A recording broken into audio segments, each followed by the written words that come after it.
Today we're going to cover some contestants from the first season of Hell's Kitchen who were eliminated. As our first entry, we're going to discuss the very first contestant to be eliminated from the show, Carolyn Valentino. Hailing from Dallas, Texas, Valentino started things off with a bang. She was the only contestant who had absolutely no cooking experience, but presented a dish that impressed Chef Ramsay.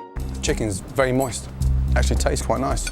Standing in the midst of other contestants who had several years of experience under their belts, Valentino was proud to hear Chef Ramsay say this. This lady knows how to cook chicken. She's not even a chef. But during the dinner service, we got to see a whole new side to her. Her inexperience in the kitchen started to shine through. Elsie Ramos was the first person to spot her doing nothing at the dessert station. Noticing this, Chef Ramsay asked her to help the others with the main course dishes instead. Because we haven't served any fucking main course, get on the stove and help them out. At the end of the service, Ramos was declared to be the only contestant who fared better than the others. You were the least bad in your red team. She picked Valentino and Jeffrey Dewberry for elimination. My first nominee is Carolyn. Second nominee is Dewberry. Valentino pleaded for a chance, however, Chef Ramsay knew better. I don't think you should underestimate somebody who doesn't have any experience. They may surprise you.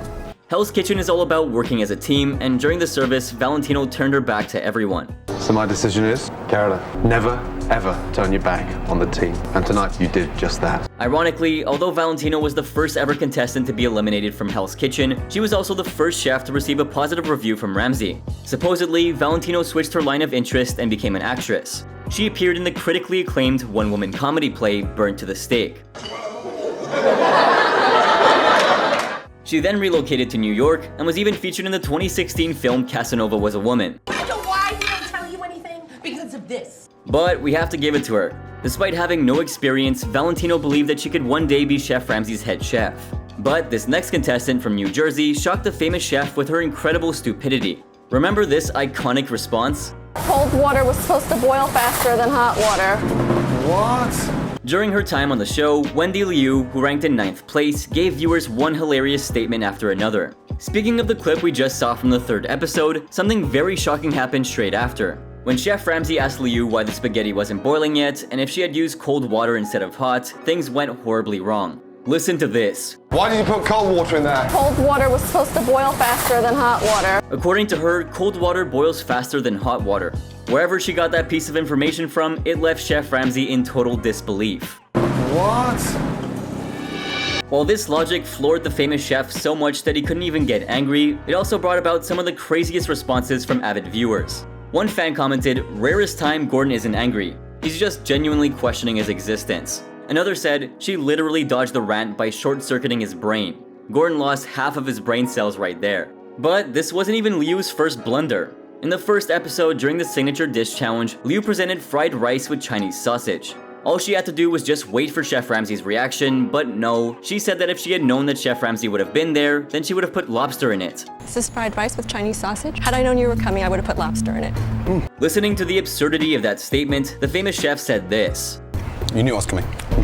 It wasn't until the 3rd episode that Chef Ramsay finally told her to stop giving weak responses and offered her one final chance. Everything I tell you, you come back with the most pathetic answers. Last chance! Later on, Ralph Pagano nominated Liu as his first candidate and Andrew Bonito as his second. My first nominee is Wendy, Chef. My second nominee is Andrew, Chef. Liu was eliminated due to her subpar performance in all 3 services, and all Chef Ramsay could say was this. It's painful working with you, you know that? Very painful. After the show, like Valentino, Liu found her true calling as well and switched over to account management. But this next contestant, who was extremely reliable, made a shocking departure from the show. And the kicker is, no one saw it coming. Hailing from Belmont, Mary Ellen Daniels finished things off in 8th place. Daniels entered Hell's Kitchen quietly and innocently and spent the majority of her time in the background. However, she was incredibly erratic and earned mixed responses throughout all the services she was a part of. During the signature dish challenge, due to her love of endives, Daniels revealed her dish to be an endive salad with toasted almonds. I love endives. But considering the fact that she had 45 minutes to come up with something exciting, Chef Ramsay found her dish to be quite boring. I thought 45 minutes in the kitchen you'd come up with something a little bit more exciting than that. It's very boring. In the 2nd episode, during the squid cleaning challenge, Daniels had 2 flawless squids and had one of the best scores in her team. In the following episode, she was working at the fish station when dinner was being served. By then, she had started to develop a friendship with her teammates. She was even seen consoling Jessica Cabo, who was inconsolable after her subpar performance. In the 4th episode, during the Perfect Table Challenge, the otherwise quiet Daniels became irritated with Bonito's constant table adjustments. Daniels was at the appetizer station during the following dinner service. 3 of her risottos, however, returned because they were dull and mushy. What's the matter? Well, I didn't mention it's mushy. Chef Ramsay insisted that she send out the replacements before sending out any more food. But I want 3 beautiful risottos. Yes, chef. She told Chef Ramsay that fresh tuna may take 2 minutes to prepare, which infuriated him and caused him to send the entire table to her, making her want to smack him. Where is the tuna? It's gonna be 2 minutes, chef. 2 minutes. Thank you. There you go. Take them, yeah. Oh, fucking hell. Much to her surprise, her friend and teammate Cabo nominated her for elimination along with Bonito. My first nominee is Andrew. My second nominee is Mary Ellen. While Cabo expected Bonito to leave, Daniels was eliminated instead. The person leaving Hell's Kitchen tonight is Mary Ellen.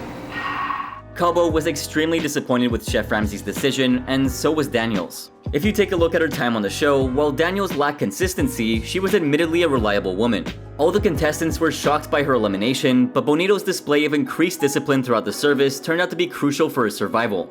After her stint on the show, she went back to working in the hospitality industry. While Daniels was booted out because the dishes she prepared were consistently inconsistent, this next contestant from Huntington, New York, made Chef Ramsay down an entire bottle of water after just 1 bite of her dish. Jessica Cabo, who finished things off in 3rd place, believed that her time and experience on Hell's Kitchen would help her open a restaurant of her own. Cabo came across as a relatively quiet person who stuck to her job, but the longer she stayed on the show, the more we saw her personality change. During the Signature Dish Challenge, Cabo was the 10th contestant to have her dish judged by Chef Ramsay. She presented shelled crabs cooked Cajun style with spicy aioli. Her dish was so hot to handle that Chef Ramsay just couldn't take it anymore. Just as he took 1 bite, his very next impulse was to down an entire bottle of water. Once he was done, he said this. It's burning my mouth off. The spices are far too bloody hot. In the 3rd episode, Cabo prepared the cold appetizers and competed against Ramos. She was the first member of the blue team to have her dish judged by Chef Ramsay. Cabo believed that Chef Ramsay would enjoy her food, but instead, he found her grilled pineapple with potatoes tartare style to be absolutely tasteless. It's tasteless. It doesn't do much for me, to be honest. She expected to be eliminated that night, but lucky for her, she wasn't even nominated.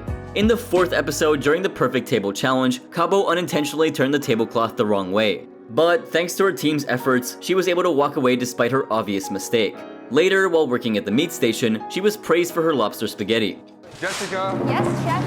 Very nice, that spaghetti lobster. Thank you, chef. Despite the blue team's loss, Cabo was named the best of the worst for that night. The blue team has a new, talented cook, Jessica. However, she was burdened with the responsibility of nominating 2 contestants. But once you're in Hell's Kitchen, you gotta stick to the rules. So she had to do it. And we all know how that went. Daniel's departure hit Cabo very hard. Later, in the 5th episode, Cabo screwed up her role as a waitress. She was seen constantly seeking assistance from the other staff members. How do I put it down somewhere? Because I don't know how to do that shit. Soon, the kitchen was overwhelmed with orders for lasagna requests just as the second seating began. With 17 tickets remaining, Chef Ramsay shut the kitchen down since the 2-hour time limit had passed. 17 tables to go. Shut it down, yes? Finished. 2 hours have gone. In the 6th episode, during the dinner service, Chef Ramsay discovered a strand of hair in one of Cabo's dishes. There was a hair and While she did claim that it wasn't hers, he didn't care whose it was.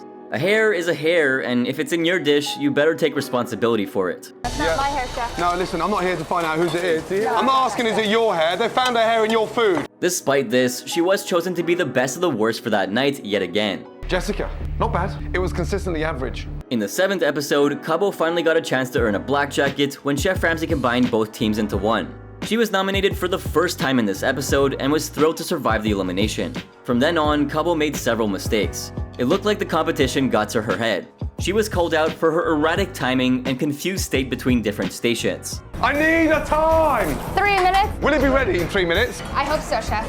Oh, come on. Yes, it will. While Chef Ramsay excused her blunder with the strand of hair, this time around, he found something in her lobster that shouldn't even be there. And that was a piece of wood. Jessica. Yep, okay. Customers found a big piece of wood in their lobster. Stupid idiot. In the 9th episode, Cabo was so excited to have made it into the top 3. Now, remember, this is the same contestant who cried out of fear of being eliminated early on into the show. So, considering that, her journey thus far has been quite commendable. However, in the Perfect Souffle Challenge, Chef Ramsay reacted very poorly to Cabo's dish. Turns out, she made the worst souffle he's ever eaten. After this major setback, Cabo claimed that she was a fighter and that she always bounced back. Sadly though, she didn't stay on the show for very long. Chef Ramsay instructed her to walk out through the front door, and she was also shown a retrospective montage of her performance. This time around, it was the families of the top 3 contestants who voted and not Chef Ramsay. However, he agreed with the results. Post Hell's Kitchen, Cabo started her own restaurant called Brick and Mortar in Santa Monica. She was later appointed as the head chef of the Camp Cafe at the Cameron Art Museum in 2013. Currently speaking, she's the executive chef of East Oceanfront Dining in North Carolina. So, which of these eliminations do you think was the most unexpected? Let us know in the comment section down below. Thanks for watching, guys!